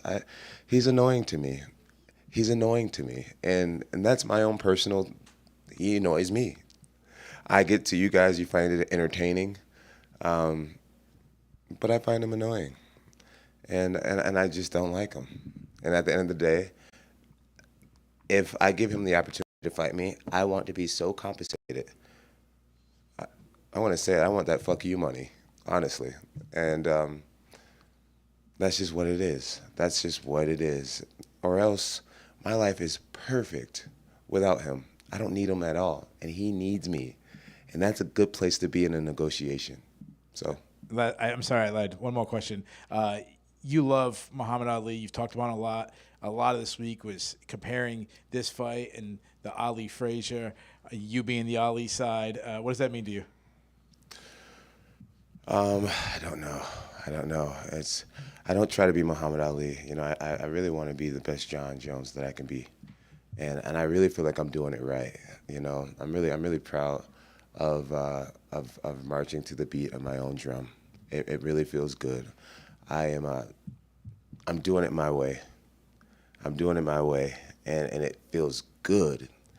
I mean, you see athletes stick around too long, and I don't want to be one of those guys, man. I just want to win in every form. I want to win in the record books. I want to win financially. I just want to win. And there's a lot of people that I piss off right now.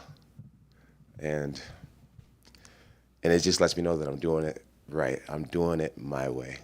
It should only make sense to me. It should only feel good to me. And right now it does.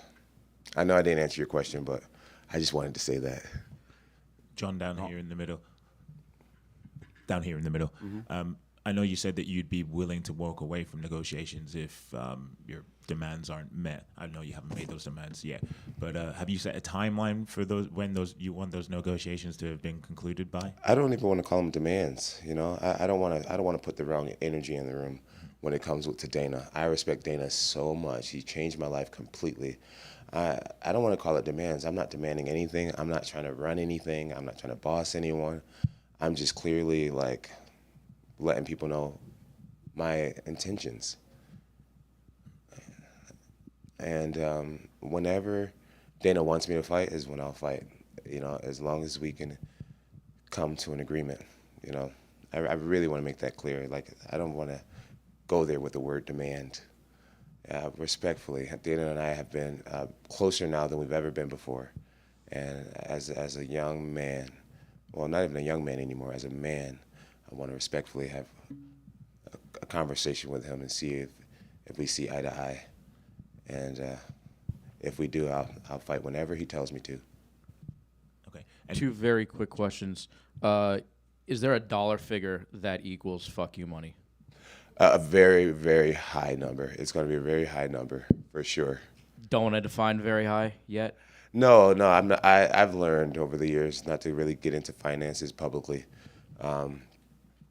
But I want to be compensated to the point where if I won or lost, that it really wouldn't matter.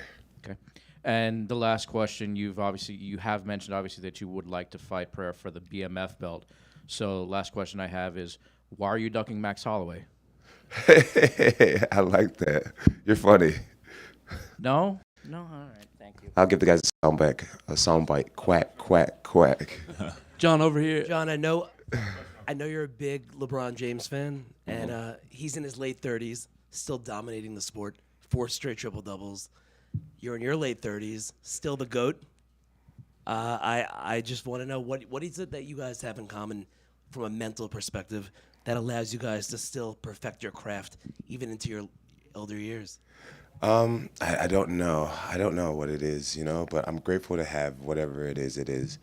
I definitely know that this is what I'll say first. I'm going to say my relationship with God. I'm far from perfect human being, but I do love God, and I feel like he loves me too. He loves us all, really. My fiance, she's taken me very far. Without her, I would not have made it this far. I know that for a fact. My team, the men in my life. I have extraordinary men in my life, and I am strong enough to know how to ask for help. And I know that we were designed to be together and to have many people that has your back. And I'm just surrounded by powerful, intelligent men. And I think that's why I'm still here. John, over here. To your right. Over here. Down here. You're like to the right? I'm like, yeah, sorry. Your other right, John.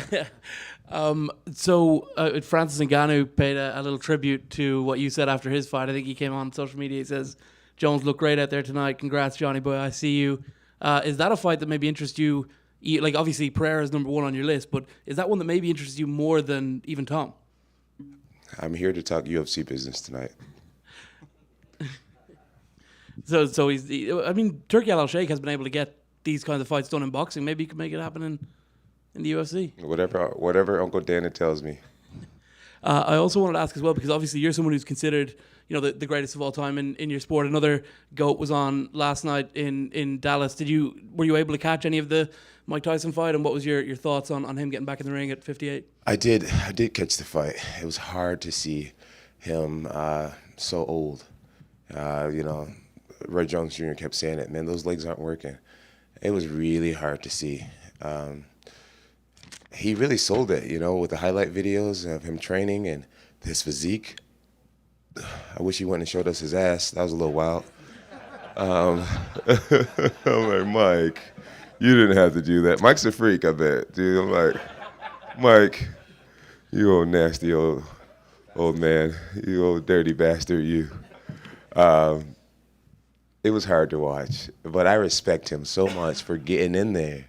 That was the cool part. It's just, I'm sure, they compensated him very well. He got to give a bunch of fans what they wanted, which is just to be alive, to see him compete.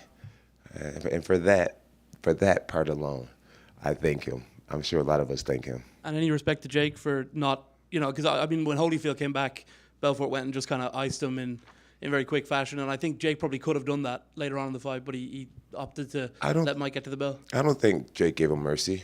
I think Jake played it smart. I think that's what it was. I think Jake knows that you're winning. Let's stop while you're ahead. Let's coast. Let's get through this fight, because Mike can drop anyone with one shot. His legs weren't working, but that upper body was still moving, and those punches were still swinging. And I didn't view it as Jake giving him mercy. Jake coasted through that, like an intelligent fighter would. John. Sir. I saw yesterday there's a video you were praying with Charles Oliveira, and today on the backstage you guys were looks like exchanging really beautiful words to each other. How did this relation start? When did you met him? Why did you guys were praying yesterday? How did you guys get kind of close?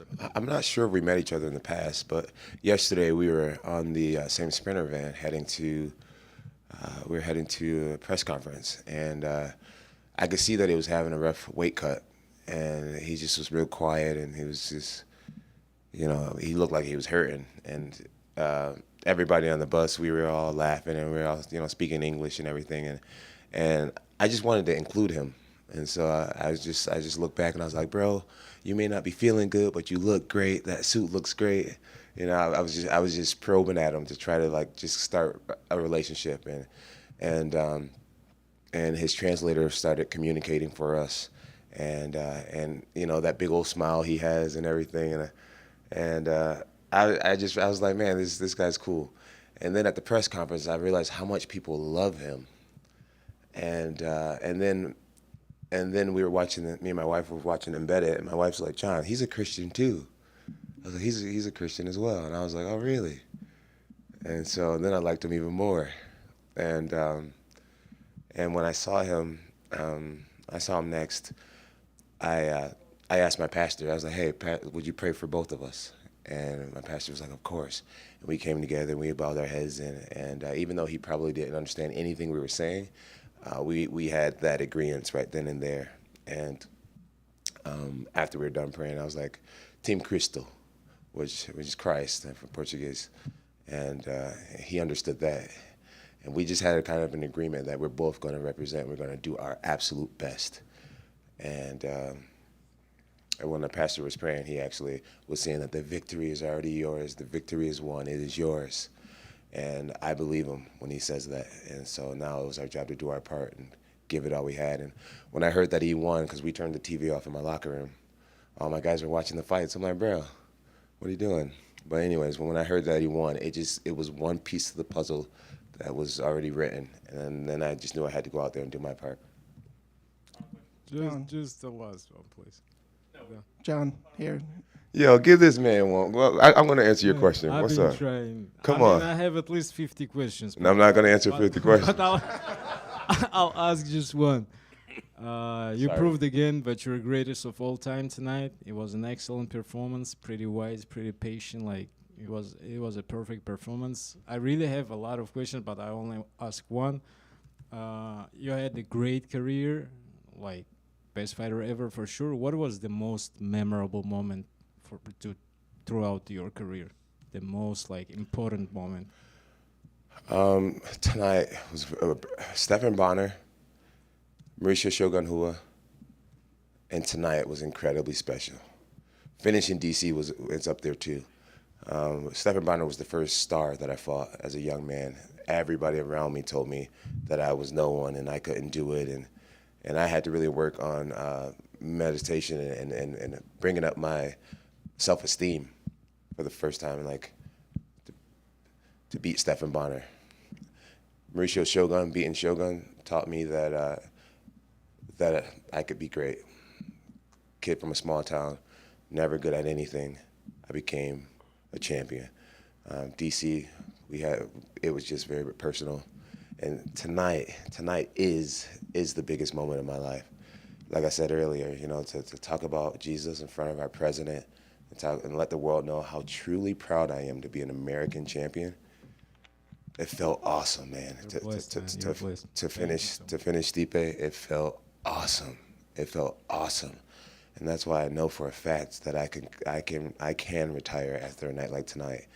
I can't pronounce it, but the Italian term vidi vici, or I came, I saw, and I conquered. I feel that tonight. Very proud. John, right here. Just speaking of the fight tonight, I watched the clip a bunch of times on the spinning back kick. Were you able to see it land? No, I didn't see it land, but I felt it. Yeah. Did you feel like that it was a clean? Like Yeah. that was where you were going on it. I wouldn't be surprised if he hurt a rib, if he fractured a rib. You know, and I guess we'll find out. I don't know if he went to the hospital or not, but you know, the liver shot is the liver is on the right side of the body. I hit him on the left side of the body, but those organs in there, when you rattle them, you know, the liver's not too far away. So either he felt his liver when I hit, or he felt his rib. But I hit clean, really clean. So you didn't see that he was down until you turned around and then faced him. That's when you came in, right? Yeah. With the new rules, I wanted to kick right away, but I'm like, let me not mess this up. And I went in for the punches. And I really want to take the moment also to just say thank you to Stipe Miocic. Thank you for being a first responder. I absolutely love you. I love our law enforcement. I love being an American. I love our military. I love our firefighters. I love our nurses and our doctors. I appreciate you, even though I did not like you during this event. I appreciate you and I respect you so much. Thank you to you, your family. God bless you. Sincerely.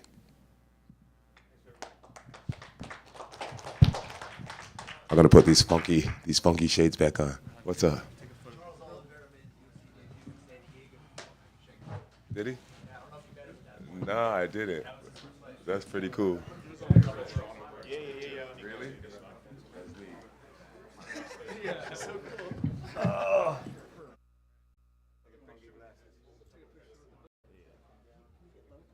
Yeah, lower? No, you're fine. Oh, okay. Oh, do you want me to? Oh, you're fine right there. You want me to come up a little further? Yeah, possible. You don't mind. Thanks, champ. That Trump dance is pretty solid. Well executed. You missed the golf swing though. You had to get that at the end. Gotta get more lips. Thank you guys. Thank you. Congrats. I can see the headlines tomorrow. Fuck you, money. He wants to fuck you, money.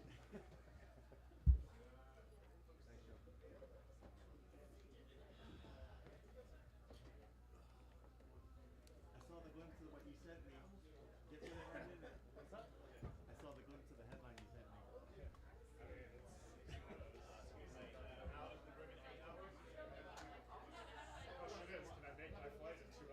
How about 4:45, gang?